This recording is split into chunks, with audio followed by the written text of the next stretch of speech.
En esta parte número 32 ya de las puertas dimensionales vamos a hablar sobre la segunda parte que quedó inconclusa sobre la Virgen de Guadalupe, pero además vamos a ver un repaso a noticias de actualidad vinculadas con todo este tema que estamos tratando aquí.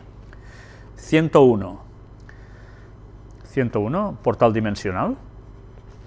A ver si recordáis que estuvimos hablando sobre portales dimensionales basados en números y que el 101 decían que era un portal dimensional. Pues bien, es curioso que precisamente la agencia española que preparó lo del Twitter del Papa se llama 101. Yo no sé si verdaderamente ha sido una casualidad o no que se llamen así, o es que realmente estas personas creen en algo. Están vinculadas bastante con el Vaticano, son colaboradores habituales por otras cosas también. Bueno, ahí está, ¿no? Es una cosa que llama la atención. A las 10:57 fue precisamente el momento en que se lanzó ese Twitter. 1 y 0, 1, y 5 son 6, y 7, 13. Fue precisamente en una cantidad que da 13. Pero bien, sigamos, porque no sabemos si realmente se llaman 101 por esto o a saber por qué otro motivo, pero llama la atención que sea precisamente así. Hablemos sobre cinematografía. Lo que vais a ver ahora es un listado de películas con su sinopsis pertinente, de películas que han salido o van a salir en breve durante este año, y que veréis que curiosamente hay una gran cantidad de ellas que están versadas en los temas que hemos venido denunciando, o en algunos de los temas que hemos venido denunciando desde las puertas dimensionales. O Apóstolo, la sinopsis: un convicto recién fugado de la cárcel tratará de recuperar un botín escondido años atrás en una solitaria y apartada aldea, pero lo que allí encontrará supone una condena incluso mayor de la que huyó. Siniestros ancianos, extrañas desapariciones, espíritus, un peculiar sacerdote y hasta el mismísimo arcipreste de Santiago cruzarán sus caminos en una historia de terror, humor y fantasía. Dicen que no es recomendada para menores de 7 años. Y yo me pregunto entonces si es recomendable que te influyan estas cosas en la cabeza a partir de 7 años. Bueno, pero ya veis, esta es una, id contando las que van apareciendo. Doy las gracias, por cierto, a la persona que me pasó este listado, porque realmente es para tener en cuenta. Ya habéis visto la portada también, ¿no? The Host, la huésped, la sinopsis: la Tierra ha sido invadida por unos seres que se alojan en el cuerpo de los hombres y controlan sus mentes, etcétera, etcétera, de la misma autora de Crepúsculo. Posesión infernal, Evil Dead. La película nos mostrará 5 amigos que se alojan en una cabaña de Tennessee para así ayudar a una de los amigos que se encuentra en rehabilitación por drogas. Estar sin sus drogas la convierte en una persona agresiva, lo que llevará a sus amigos a no darse cuenta de que en realidad está poseída por demonios que fueron desatados al leer el Necronomicon, etcétera, etcétera. No se vayan, aún hay más. This is the End. ¿Qué nos dice aquí? Durante una fiesta que se celebra en la casa de James Franco, Seth Rogen, Ray Baruchel y otras celebridades se enfrentan al apocalipsis. Ripped. Un policía muerto hace un pacto con Dios, se compromete a trabajar durante 100 años a cambio de encontrar a quien lo mató. Vale, pues fenomenal. Guerra Mundial Z. Adaptación de la novela de Max Brooks que describe las claves tecnológicas, militares, sociales, económicas y políticas en la lucha de la humanidad para evitar su extinción frente a los muertos vivientes, a los zombies. Otra, extraterrestre, una marcianada, etcétera, etcétera. Sí, será de cachondeo y tal, pero las temáticas van saliendo. 88. Ken y Zoe se conocieron en la habitación 88 de un hotel 8 años más tarde. Después de haber llevado una vida oscura y carente de principios morales, la frialdad y el silencio domina su relación. En la vida de Zoe ha aparecido un hombre que no es más que la personificación de sus miedos. Ken, por su parte, entabla amistad con un tal Víctor, que no soy yo. Finalmente, Ken propone a Zoe revivir el comienzo de su relación en la misma habitación donde se conocieron, la 88, pero también de malos rollos. Exorcismo en Georgia. Poco después de instalarse en su nueva casa de Georgia, una pareja descubre que su hija mantiene misteriosos encuentros con personas que solo ella parece ver. La situación se complica cuando también los padres son testigos de extraños fenómenos alrededor de la casa que sugieren un escalofriante misterio que ha mantenido en secreto durante generaciones. Ya veis qué temáticas, ¿no? Promoción fantasma, Modesto es profesor y en ocasiones ve muertos, y en fin, y así siguen las cosas. Estás ahí, los fantasmas visitan al novio, venga, más de lo mismo. Pues ya estamos viendo cómo es un bombardeo continuo de las personas que ven estas películas, mentalmente no se dan cuenta y van captando cuestiones que luego terminan considerando que, bueno, o son ficción o pueden llegar a ser normales, ¿no? Pero que verdaderamente no se van a quedar tal cual antes de entrar al cine, por supuesto, o de verla en casa. 12 del 12 del 2012. Ya sabéis que estuvimos hablando sobre esto. Sembrando una nueva humanidad y preparando el esperado parto planetario. O sea que el día 12 del 12 del 12 fue un parto planetario. Lo que vimos fue un parto del papado mandando un Twitter, ¿no? Entre otras cosas, y también algo más sobre la Virgen de Guadalupe, que después seguiremos hablando. 21 del 12 del 2012, que también suma 11, igual que antes. En Coats activan pirámide cuántica maya. ¿Y qué es esto? Con la realización de una meditación y el corte del listón, este martes se inauguró la pirámide cuántica maya en el Centro de Educación Ambiental Quetzali, luego de una conferencia presentada por ACTA, el caminante maya, a la cual asistieron un gran número de personas integrantes del nodo maya, en ese lugar, y la presidenta tal y cual. ¿Y qué hicieron con toda esta pirámide? ¿Para qué sirve todo esto? Aquí nos va diciendo, a ver si os encuentro el lugar.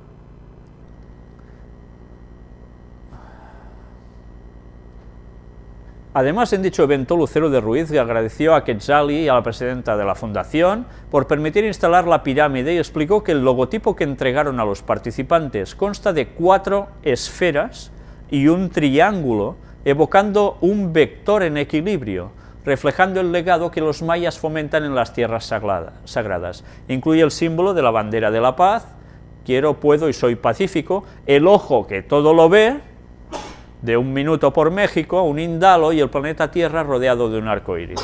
Vamos, una joya esto.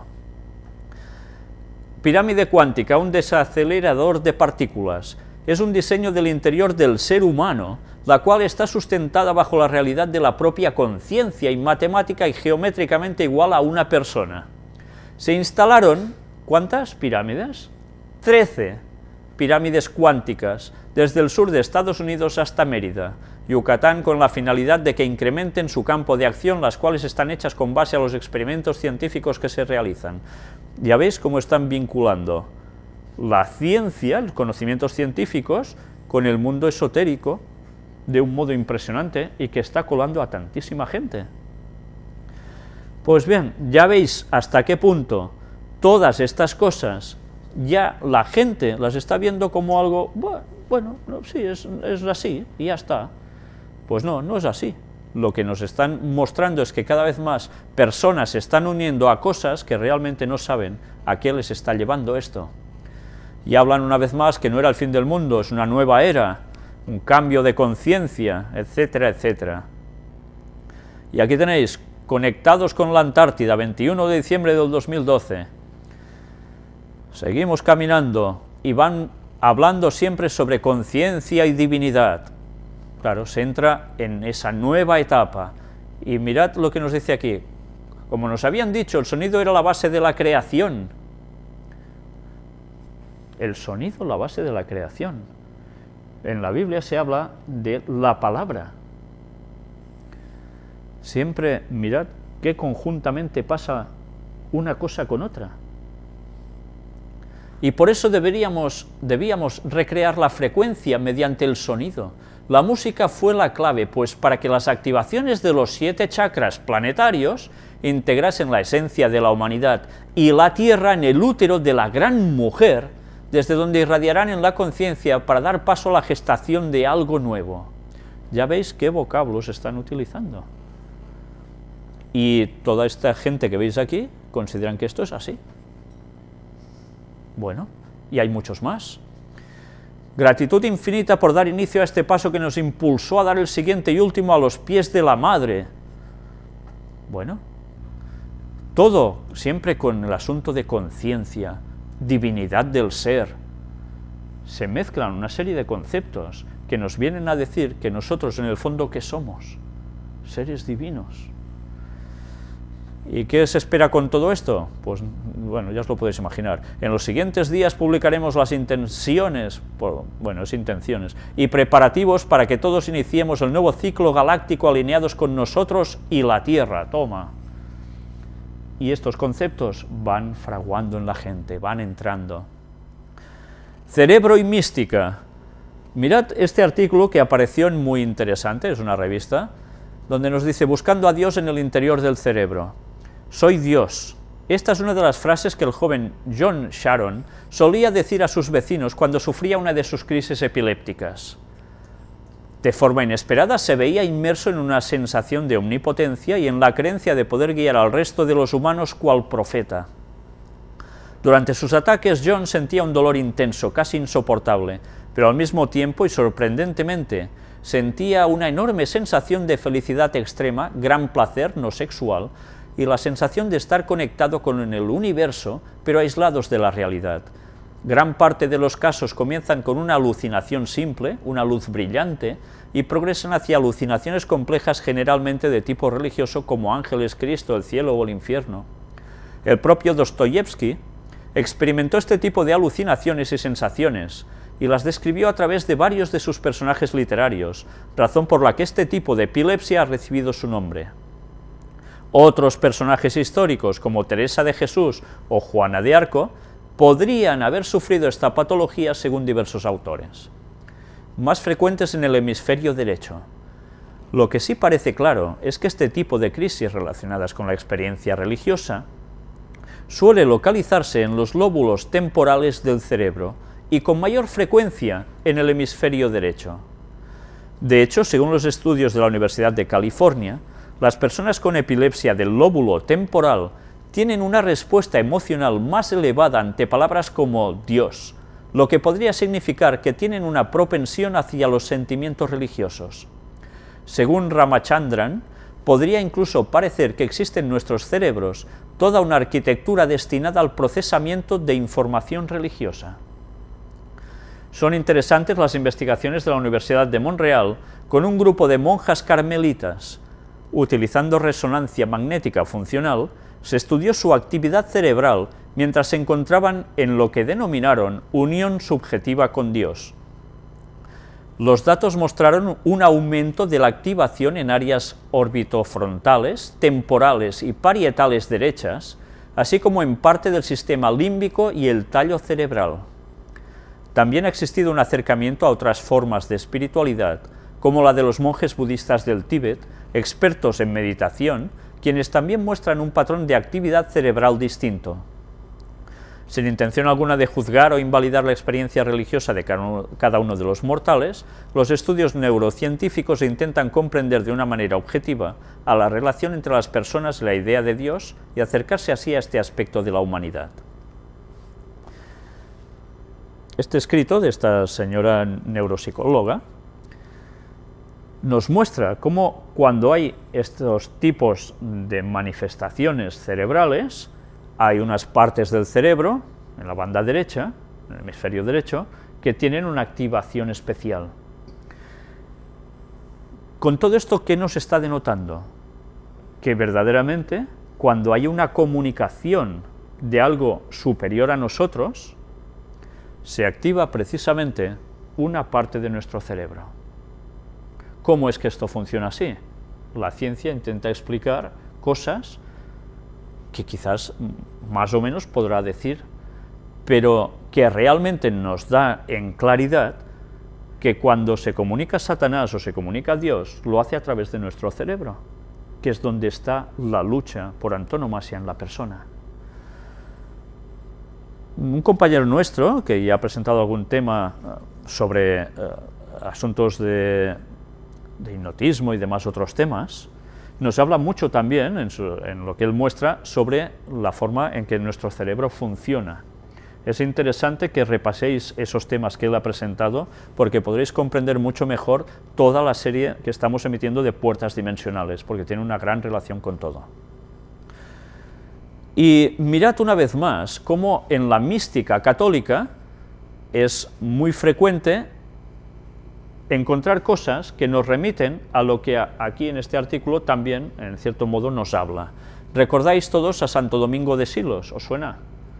No, a muchos no, pero a otros sí, sobre todo porque hay unos monjes del monasterio de Silos que se hicieron famosos por unos cantos gregorianos que grabaron disco, etcétera, etcétera. Sobre este señor, Santo Domingo de Silos, destacamos: Dios bendecía sus rasgos de generosidad con extraordinarios prodigios. Su liviano equipaje estaba compuesto por textos de temática religiosa y durante año y medio vivió experiencias que nunca confió a nadie, pero que debieron marcar profundamente su espíritu. Era un gran asceta, dado a la penitencia y a las mortificaciones. Lidió ardua batalla contra tendencias que surgían de su interior y también hizo frente a las externas, todo lo cual acentuó su unión mística con Dios. Utilizaba ciertos métodos para tener una unión mística con Dios. ¿Y en qué consistían? Ya lo habéis visto. Aparte de cierto tipo de lecturas, unas experiencias que le pasaban, ¿y qué más? Penitencia y mortificaciones. A través de mortificaciones se acercaba más a lo que él entendía como acercarse a Dios, cuando realmente es todo lo contrario. Haciendo esto no te acercas a Dios, sino precisamente al enemigo, a Satanás. Pero así no era de extrañar que pudiese vivir experiencias místicas. Recibió, entre otros, los dones de profecía y milagros. ¿Verdaderamente esto provenía de parte de Dios? Sin comentarios. Y hablando sobre falsas doctrinas, mirad qué grupo tan curioso: Unity, un sendero positivo para la vida espiritual, y hablan de su filosofía. Ya veis que van unidos, aquí sentaditos todos, con los brazos extendidos, haciendo el qué, pasándose la corriente, ese juego tan famoso. Pues bien, vamos a ver por qué todo esto. Dicen: Dios es espíritu, la fuente amorosa de todo lo que existe. Dios es el único poder, todo bien, omnipresente, omnisciente. Dios es energía divina, creando continuamente, expresándose en toda la creación y apoyándola. En Dios vivimos, nos movemos y tenemos nuestro ser. En Unity, algunas de las maneras en las que hablamos de Dios son vida, luz, amor, sustancia, principio, ley y mente universal. Bueno, esto más o menos es un concepto que pasa bien, ¿verdad? Miramos ahora cuando hablan de Jesús. Creemos que Jesús expresó su potencial divino y demostró a la humanidad cómo demostrarlo también. Vemos a Jesús como un maestro supremo de verdades universales y como nuestro señalador del camino. En Unity utilizamos el término Cristo como lo divino en la humanidad. Jesús es el gran ejemplo del Cristo en expresión, dice aquí. Nos habla de la naturaleza de la humanidad. Cada uno de nosotros es una expresión individual y eterna de Dios. Nuestra naturaleza esencial es divina y, por lo tanto, inherentemente buena. ¿Sí? Mirad cómo ya nos han colado un gol con una facilidad asombrosa, mientras parecía que decían cosas que eran totalmente correctas. ¿Nuestra naturaleza esencial es divina y, por lo tanto, inherentemente buena? Nuestra tendencia es al mal, no al bien. Y si no fuera porque el Espíritu Santo trabaja en nosotros, de buenas no haríamos ni una. Por tanto, esto ya no es una doctrina bien basada. Dice que nuestro propósito es expresar nuestro potencial divino como lo hicieron Jesucristo y otros maestros. Mientras más despertemos nuestra naturaleza divina, Dios se expresará más plenamente en y por medio de nuestras vidas. ¿Ya ves con qué sutileza? Ya te han entrado un concepto. Nuestras enseñanzas, dice: el cielo no es un lugar, sino un estado de conciencia. Creamos nuestro propio cielo o infierno aquí y ahora. ¿Es esto verdad? Entonces Jesús, que ascendió al cielo y está intercediendo por nosotros en el santuario celestial, si es el santuario celestial es que está en el cielo. Jesús está en un estado de conciencia solo y nosotros también y ya está. Mirad cómo es muy fácil mezclar verdades con mentira para que la gente crea auténticas barbaridades doctrinales que los van a llevar al camino de Satanás, no al de Dios. Todos tenemos la capacidad innata de conocer a Dios por medio de la experiencia directa. El Cristo, entre comillas, es esa parte de Dios que está en cada persona. ¿Qué dicen? ¿Existe una chispa de divinidad en todas las personas así como existió en Jesús? Existe si el Espíritu Santo está en nosotros. Si no, olvidarte has de todo eso. ¿La oración funciona? Sí. ¿Estamos aquí para dar un ejemplo positivo y ser un modelo para los demás? ¿Sí o no? Sí. ¿Estamos aquí para hacer del mundo un lugar mejor? También. La Biblia. Los fundadores de Unity, Charles y Myrtle Fillmore, estudiaron la Biblia como historia y alegoría, y la interpretaron como una representación metafísica del viaje de evolución de la humanidad hacia su despertar espiritual. Ya empezamos. Además, Unity reconoce que la Biblia es una colección de escrituras recopiladas a lo largo de muchos siglos. Honramos las escrituras porque reflejan la comprensión e inspiración de sus autores en el momento en que fueron escritas. La Biblia continúa siendo un recurso espiritual valioso para nosotros. Pero ya veis de qué modo. Oración y meditación. La oración afirmativa es la forma más elevada de pensamiento creativo. Incluye el dejar ir pensamientos contraproducentes y negativos, así como también ayuda a mantener en la mente afirmaciones de verdad espiritual. Por medio de la meditación sentimos la presencia de Dios. La oración y la meditación nos hacen tomar más conciencia y en consecuencia transformar nuestras vidas. Cuando hablan de conciencia asociado a esta meditación, ¿a qué tipo de meditación se están dirigiendo ellos? Porque la meditación cristiana es sencillamente hacerte dar cuenta de si vas bien o vas mal, que te replantees las cosas y así ores al Señor con un propósito definido, sabiendo lo que le vas a decir. Pero ya veis con qué facilidad los términos pueden ser totalmente traspuestos de un modo en que cualquier persona que dice, ah, mira, estos son cristianos, creen en Dios, creen en Cristo, creen en la Biblia, y te están colando conceptos que son totalmente del mundo satánico. Mirad si debemos mirar y analizar las cosas y no tragarnos lo primero que nos dan.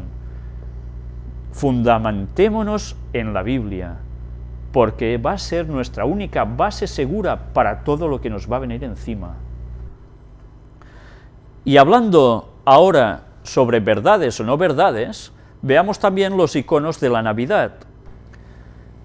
Y es un artículo extraído también de aquí, de Zenit, donde nos dice algo que a veces no siempre percibimos. En la vida cristiana existen varios modos de rezar: el breviario, los salmos, los sacramentos, el rosario, las devociones populares, y también está la oración con los iconos. Oración con los iconos. El icono es una imagen, por lo general bidimensional, de Cristo, los santos, los ángeles, las parábolas bíblicas o los eventos importantes en la historia de la Iglesia. A través del icono contemplamos el amor de Dios por el hombre y proclamamos su gloria y sus misterios. Éxodo capítulo 20, ¿qué nos dice el segundo mandamiento? No te harás imagen de ¿qué? De lo que esté arriba en los cielos, abajo en la tierra, etcétera, etcétera, para adorarlo. Patam, el icono, y ellos nos dicen imágenes de Cristo, los santos, etcétera, etcétera. En la Iglesia no existe una teología sobre los iconos. En la Iglesia oriental, la principal forma de veneración de los iconos se encuentran en el iconostasio, pared con los iconos, que se encuentra en las iglesias del estilo bizantino. Por lo tanto, en todas las épocas del año litúrgico, los iconos decoran las iglesias y le ayudan a la gente a entrar en el misterio salvífico de Dios. Junto al icono que representa la encarnación, Dios que se hizo hombre, podemos orar y reflexionar. Ya veis, instan a orar con los iconos. Inmediatamente nos llama la atención la figura de María, que está en el centro y nos indica al niño Jesús.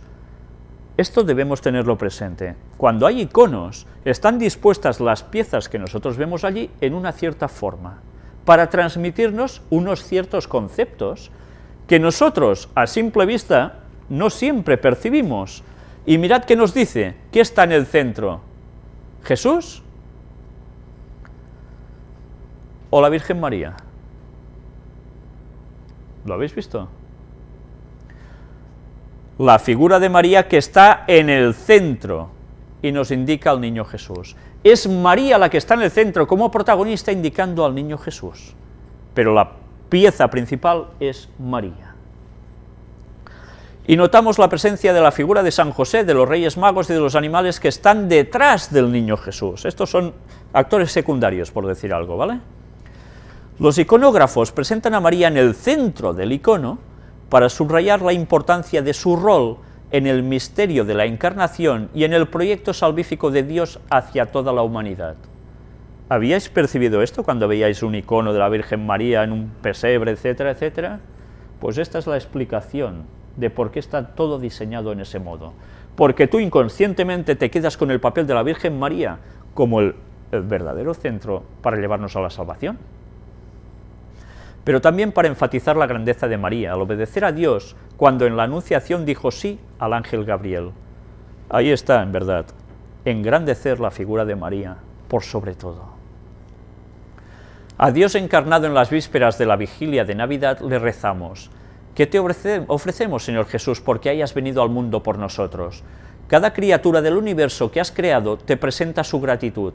Los ángeles la alabanza, los cielos los planetas, los Reyes Magos los regalos, los pastores la exclamación, la tierra y la naturaleza salvaje el pesebre.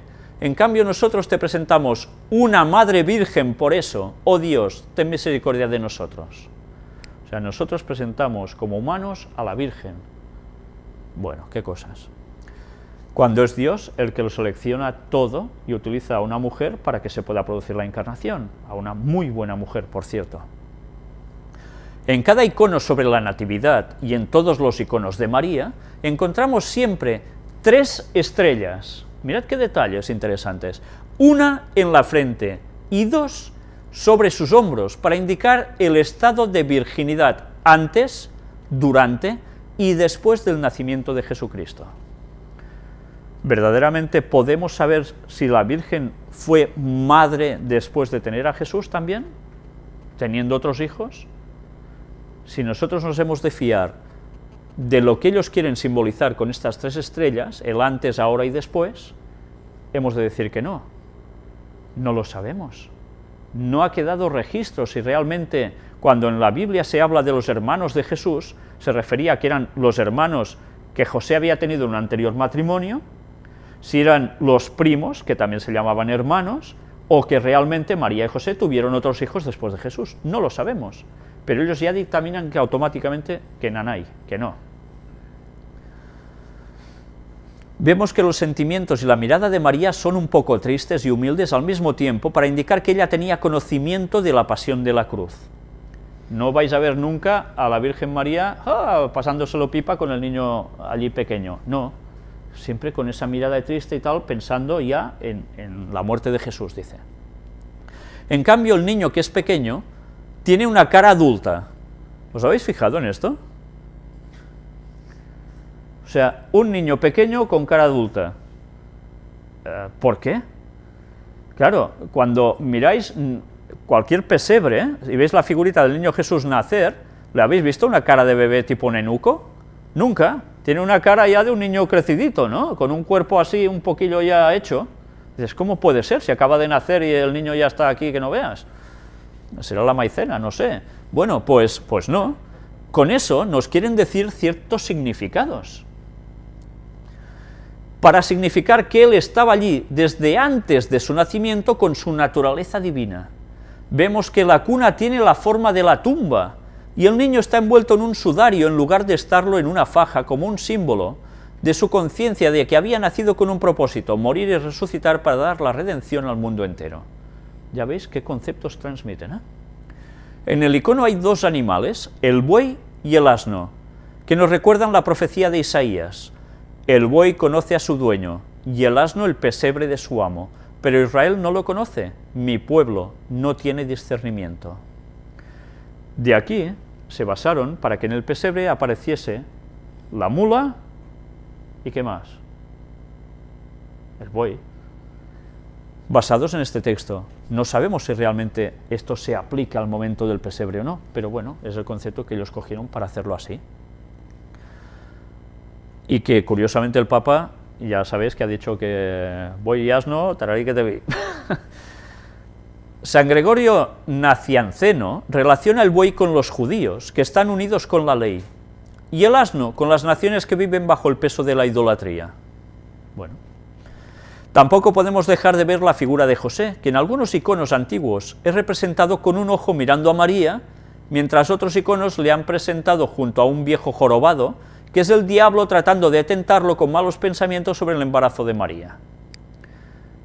¿Cómo puede ser? José ya le fue anunciado por el ángel lo que iba a acontecer, por tanto no se puede representar a José así, en ese modo, cuando él sabía bien las cosas. Y en cambio se lo presenta con esas dudas que un diablo tentándolo allí en este sentido. No, esto tampoco es así. Grupos más o menos numerosos de ángeles cantan mirando hacia el cielo y la tierra, gloria a Dios en las alturas y en la tierra paz a los hombres que él ama. Ellos representan la naturaleza angélica que acude para asistir al evento extraordinario. Ellos le avisan a los pastores que ha nacido el Salvador del mundo y a los reyes magos les aconsejan que no vuelvan a lo de Herodes. Separado del grupo, en la parte superior derecha, un ángel intenta hablar con un pastor. El ángel es tranquilizador. No temáis, he aquí que os traigo una hermosa noticia, llenará de gozo a todo el pueblo. Hoy ha nacido en la ciudad de David el Salvador, que es Cristo Señor. Esto les servirá como indicación, encontrarán a un niño envuelto en pañales. Encontramos incluso a los reyes magos, con sus vestiduras sacerdotales, que le llevan regalos al niño Jesús. ¿En la Biblia se habla de reyes magos? ¿O se habla de magos de Oriente? No dice que fueran reyes. En cambio, ellos han colado el sistema de que eran reyes magos. Melchor, oro, como símbolo de la realeza de Jesús. Baltasar, el incienso que representa la divinidad. Y Gaspar, la mirra que anunciaba el sufrimiento redentor del Hijo de Dios. Bien, hay algo que aquí nos explican y que Elena White sí explica. Ella dice de que estos tres regalos, tres presentes que les ofrecieron a los padres de Jesús, fueron dados para que se pudiesen mantener y fueron utilizados cuando tuvieron que huir a Egipto para salvar al niño. Gracias a esto subsistieron los padres de Jesús. Mirad cómo esto ellos no lo cuentan, porque no tienen el espíritu de profecía. El icono no tiene solamente la finalidad de presentarnos los detalles de un evento histórico, sino de hablarnos del misterio de la salvación divina. Por lo tanto, el icono une dos temas, uno histórico real y otro la teología de la Iglesia. Y tanto la teología de la Iglesia, porque ya habéis visto el papel que le dan a la Virgen María, que para nada es lo que realmente fue en verdad. El icono está siempre lleno de símbolos y explicaciones sobre un evento, pero al mismo tiempo es un instrumento que durante la oración nos ayuda a conocer y orar junto a la vida de Jesús, María y los santos. ¿Veis? Una vez más. Aprendiendo de ellos el camino de la santificación y el amor a Dios Padre, Hijo y Espíritu Santo. ¿Qué forma de meter siempre a María entre la divinidad? ¿Qué forma tan impresionante? Satanás ha hecho muy bien su papel, y a través de esas simbologías sigue cautivando a los niños desde pequeños haciendo pesebres. Y ahora vamos ya, sin más, a continuar con el tema donde lo dejamos sobre la Virgen de Guadalupe. Aquí detrás veis esa imagen que está en ese manto que llevaba el indio Juan Diego, que quedó así reflejada. Pues bien, mirad esto que veis aquí, a la izquierda, la Virgen de Guadalupe. Pero, ¿os habéis dado cuenta de qué lleva o sobre qué está la Virgen? Es la media luna. En artículos religiosos podéis comprar, si queréis, una media luna, y aquí, porque es pequeñito, quizá no lo veis, en el medio de la media luna, hay la M de María. Y por si fuera poco, curiosamente, ¿quién tiene el mismo símbolo? Los minaretes islámicos. ¿Comprendéis ahora por qué la Virgen es un punto de nexo en comunión del cristianismo con el mundo del Islam? Si alguna vez llega a parecerse la Virgen, entendedme, Satanás haciéndose pasar por la Virgen, en el mundo islámico, ¿no van a ser también engañados? Mirad cómo puede fusionar con una sola aparición dos conceptos que parecen antagónicos, cristianismo e islam. Y además, cuando hay una virgen llamada Fátima, por si fuera poco, que es devoción también para el mundo del Islam. Porque, ya sabéis, la hija de Mahoma, ¿cómo se llamó? Fátima. Vamos a ver ahora un vídeo, que es donde terminamos la anterior vez. Vamos a ver cómo se habla de que en el manto de la Virgen hay unas estrellas que son como una partitura musical que vais a ver hasta interpretada. Y esto nos va a dar pie a otro vídeo que veremos después, que es realmente muy, pero que muy interesante. Lo prometido es deuda. A continuación conocerá los resultados de recientes investigaciones hechas a la tilma de San Juan Diego. Es un trabajo realizado por seguidores del llamado Códice Guadalupe. Le adelanto que las estrellas del manto han revelado una hermosa pieza musical. Conózcala aquí en exclusiva para el público de Extra Normal.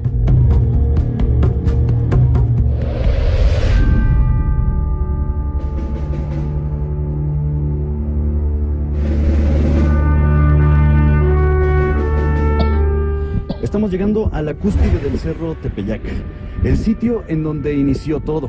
Un lugar en el que la mañana del 9 de diciembre de 1531, la Madre de Dios le habló al indio Juan Diego. La Madre de Dios que se ha convertido en la reina de toda América, quien hoy en día sigue dando de qué hablar. Hay nuevos descubrimientos que se han encontrado en el Ayate y hoy Extra Normal los revela para usted. Son datos fascinantes que sigue arrojando el Códice Guadalupano, ese que siempre ha estado expuesto a los ojos de los fieles en la Basílica de Guadalupe, plasmado en el Ayate de San Juan Diego. Este lienzo, en pleno año 2009, no deja de ser analizado a través de minuciosos estudios.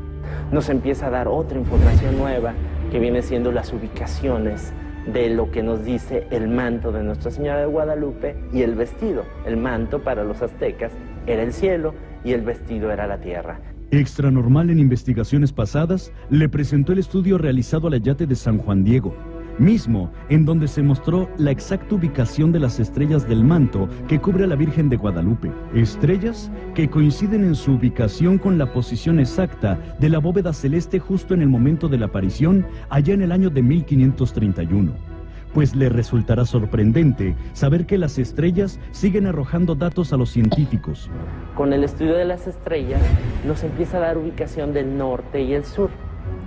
Y nos empieza a dar un lineamiento de ubicación geográfica en la República Mexicana. Es algo muy interesante porque vemos que es una foto tomada en el 2007 por la NASA, ¿sí? O sea que no hay manipulación ni nada, sino es un hecho real totalmente, que las principales flores cerros que los tiene la Virgen de Guadalupe, que son 9, ¿sí?, están acomodadas en la República Mexicana impresionantemente perfectas. Vamos a ver desde el Paricutín, desde Valle de Bravo, Cofre de Perote, el Iztaccíhuatl, el Popocatépetl. O sea, hay varios cerros que nos llaman mucho la atención. Y el pico de Orizaba queda exactamente en una estrella de Guadalupe. En la frente de Guadalupe está la Gloria, en las manos está la Malinche, la flor, una flor que tiene en el vientre de María de Guadalupe. ¿Hacia dónde nos lleva esa flor de 4 pétalos en el mapa de la República Mexicana? Fíjense bien, es al Tepeyac, es impresionante. ¿Qué podemos explicar ahí? Es algo increíble. En 1531, ¿con qué tecnología podían hacer eso? Era imposible. ¿Cree usted que se trate de una casualidad? Extra Normal todavía tiene nuevos y sorprendentes datos por mostrarle, pues otra impactante revelación es el número de estrellas que tiene la Virgen en su manto y el simbolismo que representa. además de la inclinación de su rostro. Nos está dando información cromosómica María de Guadalupe. ¿Cuántos cromosomas tiene el ser humano? Tiene 46 cromosomas, ¿sí? Y la Virgen de Guadalupe tiene 46 estrellas. Otra de las cosas es, ellos, los indígenas, entendían quién era esta señora, ¿sí? De dónde venían. Y que no era la diosa. Ella era una mensajera, era portadora de Dios. Por eso vemos la inclinación de su rostro y está hacia la derecha, ¿sí? Hacia la derecha del Padre, ¿quién está? Está Jesús. Entonces, en ese momento vemos esa inclinación, pero también vemos la posición de oración. Recientemente, ella me regaló un descubrimiento. Estábamos haciendo una presentación de la Virgen de Guadalupe y me empezaron a preguntar muchas inquietudes que tenían. Empezó a decir el diseñador Juan Carlos Reyes 23.5. 3 veces, 23.5. ¿Y qué era ese 23.5? Yo no entendía. Hasta que el astrónomo me lo aclaró. El 23.5 grados es la inclinación que tiene la Tierra, ¿sí? Sin esa inclinación no se genera la vida, ¿sí? Gracias a esa inclinación se generan las estaciones del año, podemos ver las estrellas, podemos tener vida porque no hay un calentamiento solamente en un solo lugar, sino es variado, por eso conocemos las estaciones del año. Se nos ocurrió aplicar esa inclinación sobre María de Guadalupe. Le aplicamos un eje, ¿sí? Se le puso el eje y se le aplicó el 23.5 grados. ¿Qué crees que pasó? Se acomodó perfectamente, ¿sí? Y sus ojos eran el Ecuador, ¿sí? ¿Quién pudo haber hecho eso antes? Ni había esa información, ¿sí? 23.5 grados es algo contundente, porque nos está dando información ya astronómica. Otro impresionante hecho relacionado con la Virgen de Guadalupe ocurrió durante la celebración de una misa especial en la Basílica. Un hecho del que poco se supo, pues la información nunca fue publicada, al menos en México. Exactamente, precisamente el tiempo en que se destrabó el aborto en la Ciudad de México sucede algo que nos estruenda a todos. Exactamente ese día sucedió algo, se acomodó una luz exactamente en el vientre de María de Guadalupe. María de Guadalupe está preocupada. Tenemos que defender la vida. En el mes de mayo del 2008, el investigador Fernando Ojeda Llanes, quien se encontraba estudiando a la Virgen de Guadalupe, descubrió que, visto de manera horizontal, el acomodo de las estrellas del manto asemejaba notas musicales en un pentagrama. Emocionado, interpretó una partitura que extranormal se dio a la tarea de llevar con un reconocido músico, el cual opinó acerca de la melodía escrita en el manto. Es una transcripción válida dentro de la creatividad misma del hombre. La partitura misma no es una partitura común, por así decirla. Y yo considero, bueno, viniendo esta partitura de la tilma de la Virgen de Guadalupe, pues considero que en su momento podríamos dar un tratamiento de este enigma, de este misterio precisamente. Le pedimos al músico Joel Juanqui que aplicara sus conocimientos al interpretar la mística partitura. Este fue el resultado. Aquí tenemos la partitura que nos proporcionaste, Alberto, y en el cual podemos observar de manera horizontal la percepción de las estrellas que se encuentran en la tilma. En un momento nosotros podríamos percibir la imagen de la Virgen de Guadalupe en el centro y sobre el halo del universo, que es prácticamente lo que significa, se encuentran esparcidas las diferentes estrellas que están transcritas aquí como notas musicales.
bellísima, es una música relajante. ¿Por qué es tan importante la música en la Virgen de Guadalupe? Porque los indígenas, no sé si se acuerdan, cuando Juan Diego estuvo el primer encuentro con María de Guadalupe, lo primero que escuchó fueron cantos, o sea, música, ¿sí?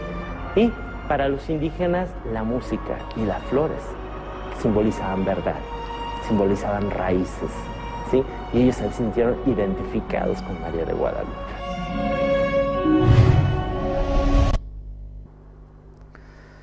Ya habéis visto qué cosas tan sorprendentes que surgen a raíz de un análisis de todo lo que representa la Virgen de Guadalupe, cosas que realmente sorprenden, que evidentemente en esos tiempos no podían denotar esa tecnología espacial para poder fotografiar desde arriba y que así se reflejara todo en el manto de la Virgen y demás, pero hay algo con lo que realmente me quiero quedar, y es sobre todo con la parte final, en las cuales nos hablan de que las estrellas son, en cierto modo, una forma de música que luego se contempla en una partitura y se puede tocar. ¿Sabéis? Hay algo que a mí, particularmente, me ha llamado la atención durante muchos años, y es una serie de textos bíblicos que nos hablan sobre la alabanza a Dios. Cuando siempre nos damos cuenta, y así lo hemos podido demostrar en toda esta etapa de conferencias, de cómo Satanás siempre plagia las cosas de Dios y las lleva a su terreno, había algo que a mí siempre me había hecho pensar y mucho. Estos textos bíblicos que nos hablan de cuerpos celestes que alaban a Dios, ¿era solo una alegoría? ¿O realmente esto era una literalidad en el texto? ¿Dios es tan grande que es capaz de hacer música de los cuerpos celestes para que lo alaben también? Dicho así parece una tontería, ¿verdad? Pues vamos a ver estos pocos textos bíblicos de alabanza a Dios, que son los que a mí siempre me habían hecho pensar mucho, y que gracias a algo que hemos visto ahora, como lo de la Virgen de Guadalupe, uno se da cuenta como verdaderamente Satanás, utilizando esos plagios, no inventa nada, está copiando esas cosas de Dios. Por tanto, vamos a ver si lo que vais a leer ahora es solo alegoría o realmente es un hecho. Salmos 148, versículos del 7 al 10. Alabad a Jehová desde la tierra, los monstruos marinos y todos los abismos, el fuego y el granizo, la nieve y el vapor, el viento de tempestad que ejecuta su palabra, los montes y todos los collados, el árbol de fruto y todos los cedros, la bestia y todo animal, reptiles y volátiles. Cuando uno lee esto, evidentemente piensa, claro, es obra creadora de Dios. Y incluso Elena White habla también del canto de los pajarillos, que son como alabanza a Dios. Cuando uno lee esto dice, bueno, será una forma de hablar tan solo, porque son objetos inanimados, muchos de los que aquí describe. Pero todos los objetos emiten frecuencias, o sí, o no. Vamos a ver cómo algunos objetos sí emiten frecuencias y así se ha podido demostrar. Vamos a ver otro texto antes de seguir con esto. Salmos 19, versículo 1. Los cielos cuentan la gloria de Dios y el firmamento anuncia la obra de sus manos. Cuando vemos este texto decimos, claro, es que es una maravilla, ¿no? ¿Solo es esto? Job 38, 6 y 7. ¿Sobre qué están fundadas sus bases? ¿O quién puso su piedra angular? Cuando alababan todas las estrellas del alba y se regocijaban todos los hijos de Dios. ¿Las estrellas del alba se está refiriendo solo a los ángeles y demás? ¿O realmente también se refiere a cuerpos astrales celestes? Y 1 Corintios 15, 41. Una es la gloria del sol, la gloria es algo concreto del Sol. Otra, la gloria de la Luna, distinta a la del Sol. Y otra, la gloria de las estrellas, pues una estrella es diferente de otra en gloria. Son diferentes en gloria, ¿por qué? Porque una es más grande que la otra, una hace más luz que la otra y ya está. ¿Es solo esto? ¿O es que pueden emitir una serie de resonancia electromagnética que varía de la una a la otra y que puede ser dado como una sintonía? Vamos a ver un vídeo que precisamente indagando sobre esto encontré. Es de un señor llamado Louis Giglio, donde él también habla de las estrellas que cantan. Está en inglés, pero vais a ver, es bastante entendible, no quizás lo que él dice, a los que no sabemos inglés eso nos va a costar, pero sí en las cosas que presenta. Veréis que quizás es un poco tipo pentecostal, por decirlo de algún modo, al final veréis como voy alabando y tal, pero que dentro de todo muestra cosas que os van a hacer pensar si realmente esos textos eran precisamente solo una forma de hablar o una literalidad. Vamos a verlo. Couple more stars. This one is called the Vela Pulsar. And it's magnificent. It's 1,000 light years away. It's a highly magnetized neutron star. Right.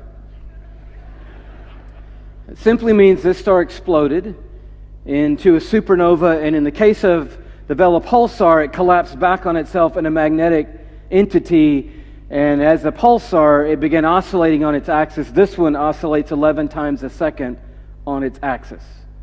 And that doesn't seem to move anybody tonight, so I just encourage you to, when you get back to the hotel, to oscillate 11 times a second on your axis, and you will appreciate the Vela Pulsar in a different way. And as it is oscillating, you can see what's happening. It's shooting a radio frequency out of itself. And so not only do we have this amazing photograph, but we're determined to hear somebody speaking to us, and so through SETI and other highly advanced electromagnetic telescope programs, we're listening to the universe day and night. And I don't know if you know this or not, but when I say we, I mean we as in your tax dollars are paying large sums of money to build radio telescopes that circle the earth to continually listen to see if anybody out there is speaking to us. To date, we have not heard any intelligent life speaking back to us, but we have gotten something for our money, because when they aimed the radio telescopes at the Vela Pulsar, this is what they heard. And this is what this guy does 24/7, day and night, 365 days a year. This is what, from 1,000 light years away, the Vela Pulsar sounds like right now. This is it. Listen to this.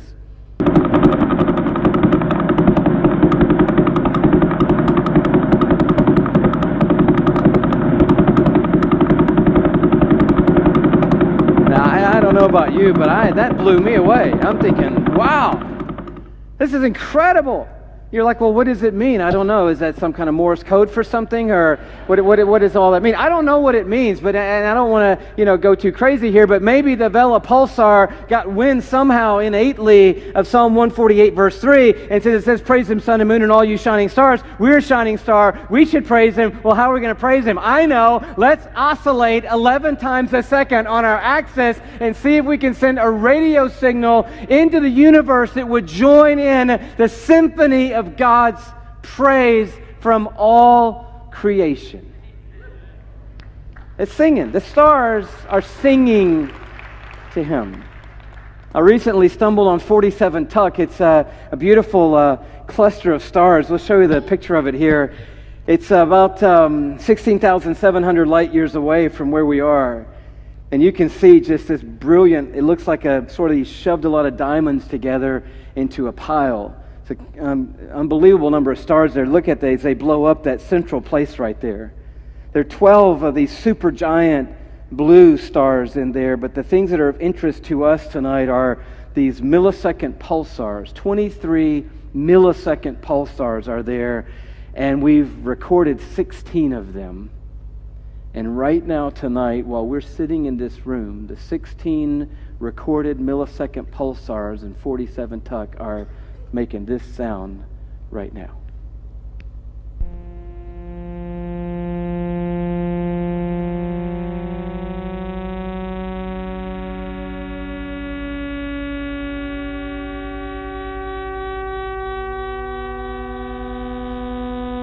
That was a little out of tune.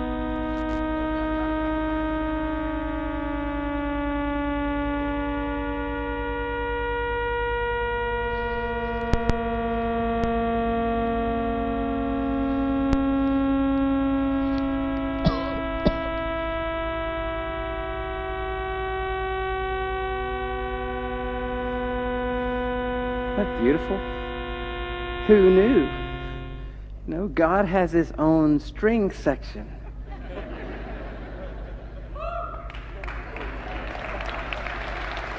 Isn't that beautiful? And we just looked at 11 times a second pulsar and 16 millisecond pulsars, and you start seeing Psalm 48 come to life. But look down at verse 7. It says, "Praise the Lord from the earth, you great sea creatures in all deeps. Fire and hail, snow and mist, stormy wind fulfilling His word. Mountains and all hills, fruit trees and all cedars, beasts and all livestock, creeping things and flying birds, kings of the earth and all people." So now He's bringing us in. We've got the heavens, we have the hosts, we have the stars, the sun, the moon, and now He says to the earth, and He names everything on the earth in some form or fashion, and then He brings in us, kings of the earth, verse 11, and all people, princes and all rulers of the earth, young men and maidens together, old men and children, let them praise the name of the Lord, for His name alone is exalted. His majesty is above earth and heaven. I love that He starts with you great sea creatures. We were in Hawaii a few months ago, and it was whale season there, and I was captivated by these giant beasts, and they seemed like they were putting on a show for us. They'd splash up and roll over and spout and blow, and it was beautiful. And as we were talking to some of the natives about the whales and asking all these questions, how do they get here every year, and how do they know to come to the same place to have their young, their offspring, and how do they know how to journey? And he said, the whales, one of the main ways they get around is through the whale songs that they sing. And I got Psalm 148 all inside of me, and I'm like, no kidding, I'm sure they do.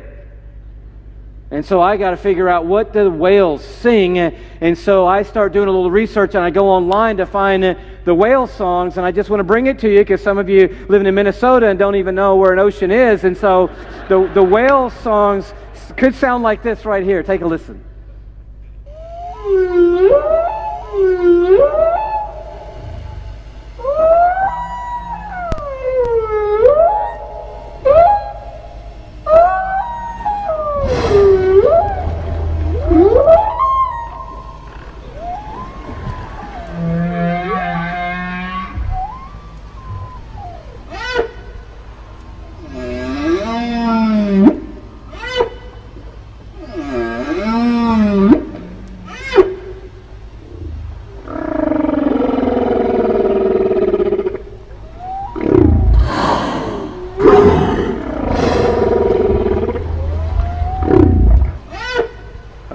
It's Psalm 148 coming to life right in front of us tonight. That's what's happening in all creation. And I had this crazy idea, and I don't know if you know what a mashup is or not, but I had this crazy mashup idea. And I started trying to think, what would it be like to be God? Because we so elevate our songs. And this is no comment on what we've sung tonight. I'm a songwriter, and I believe in artists, and I believe in what we do in corporate worship through song and through music, and one of the expressions of our worship. But I don't think we have a clue, because we don't know the expanse of the worship that is continually surrounding the throne of God. And our songs are great, but God isn't banking on our songs, because He is surrounded surrounded by a symphony that's bigger than our wildest dreams tonight. Stars sing and whales sing and the birds fly. And I just tried to imagine what would it sound like if you could just for a second be God and hear what he hears. And I can't get us there tonight, but I came close. I had a friend who helped me with this little iPad program, and I'm not a DJ, but just a little thing, just quickly, and I want you to see how this works. I brought this guy in. He's not somebody that we had going already, but I brought one guy in. You should be hearing him by now. I don't know. Are we on? Yeah, if we could get just a little more volume, that'd be great. Thank you very much. Just even a little more volume would be fantastic. Thank you. I'm kind of maxed out here. There we go. This guy, we didn't look at his picture. He's PSR BO329-54. And he's only rotating 1.5 times per second, which is not all that much, but we need him in our little experiment we're going to do here, okay? And then we had the Vela Pulsar. You remember the Vela Pulsar, right? So that's that guy. But that's a little too fast for what we're trying to do, so we're going to slow that down, okay?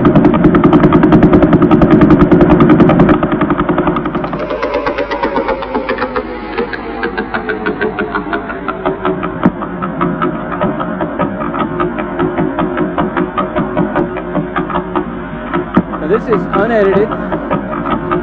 It's just 2 pulsars slowed down and put in sync with each other. It's not a real groovy crowd, I know, but I know where I am, but it's kind of groovy if you hear it. And some of you want to nod a little bit, but you don't know if that's allowed at a Reform meeting, and so you just do as the Spirit leads. But isn't that cool? That's just 2 pulsars. And so we're going to put the millisecond guys in there. The ones you just heard, here they come.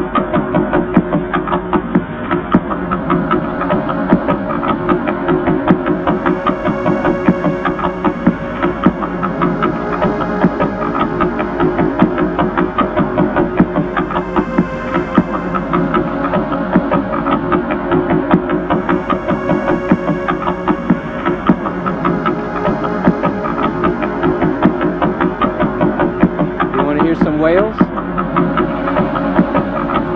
Okay, those same whales that you just saw, undoctored and unedited, here they come.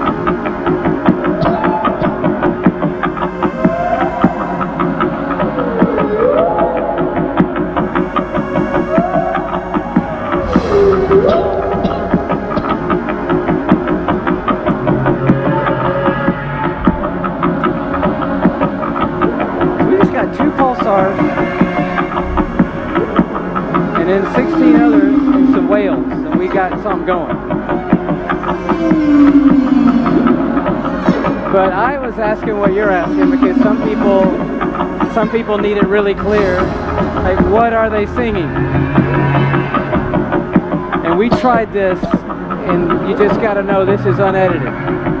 We just dropped this on, and this is what happened. This is what they might be singing.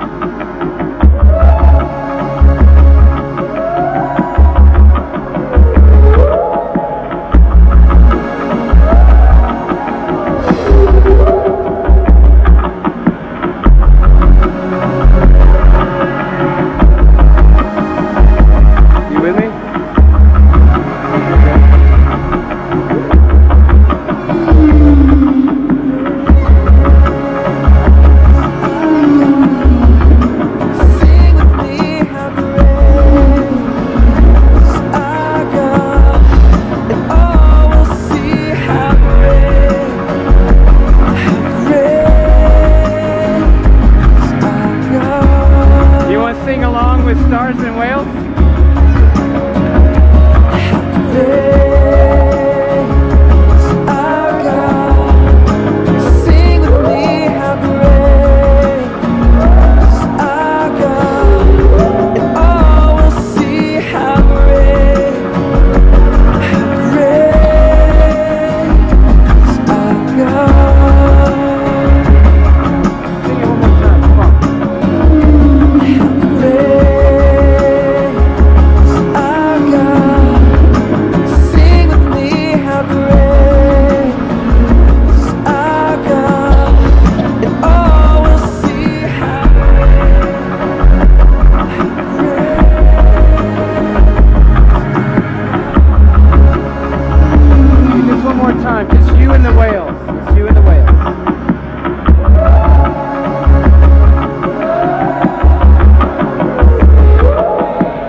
You know, you're like, whoa! What the point is simply this, that God is a God who doesn't need anything, and He honestly doesn't need any of us. He doesn't need a band, He doesn't need a song. He's got a...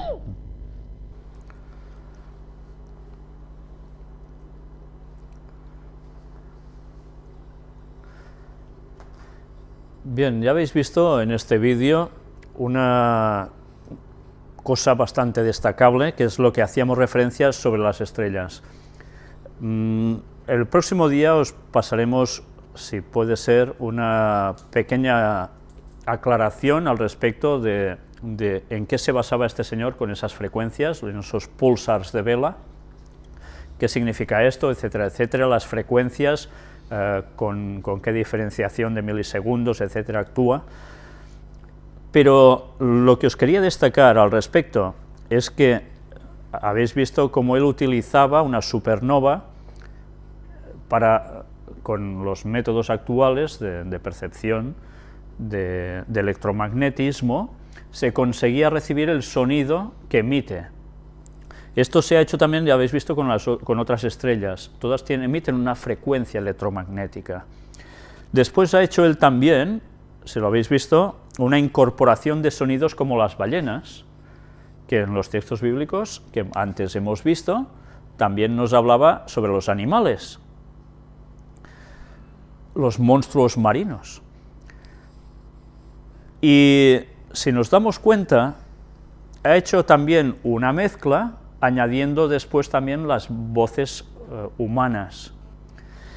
Es cierto que al final todo suena a un tipo de música bastante así, muy de pop, armonioso, tipo religioso cristiano, que tanto está de moda ahora, tipo pentecostal, y que incluso vemos como todos moviendo las manos, etcétera, etcétera, ¿no? Todo esto realmente es algo que puede ser utilizado para llevar a la gente a un cierto terreno. Pero aún y así, puedo hablar de terreno, me refiero a sistema de evangelización, ¿no? Se une todo el sistema de animales, la tierra, el cosmos, todo lo que es la creación, junto al ser humano para ir todos en una cierta armonía, ¿no? Pero lo interesante de esto no era en sí esta particularidad que evidentemente ellos llevarán a su terreno, sino que realmente las estrellas emiten sonido y que supongo que Dios, que es mucho más inteligente que yo, las habrá dispuesto en ciertos modos para que puedan emitir una serie de frecuencias en algún modo correlativo que verdaderamente a él les suene bien.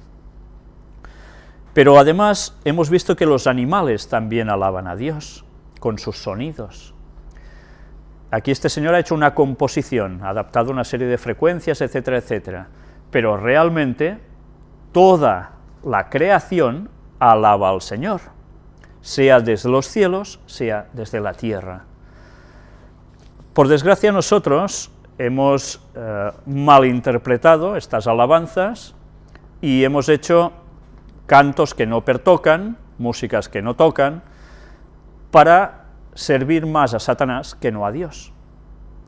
Pero ya habéis visto cómo Satanás sabe que esto funciona así, a tal punto que ha conseguido meter en el manto de esa famosa Virgen lo que serían notas musicales basadas en las estrellas.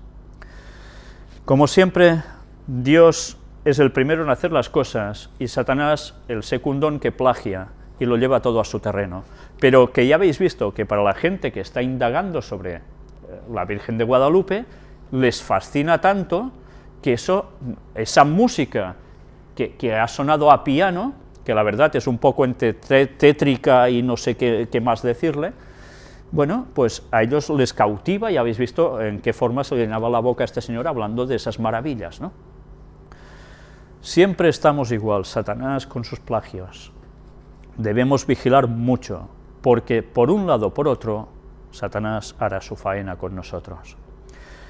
No desechemos nunca que es el Espíritu Santo el que nos guía a toda la verdad, porque en el momento en que nosotros no lo veamos como tal, la verdad no vamos a tenerla del todo, y si no la tenemos del todo, por algún lado nos va a colar el gol Satanás.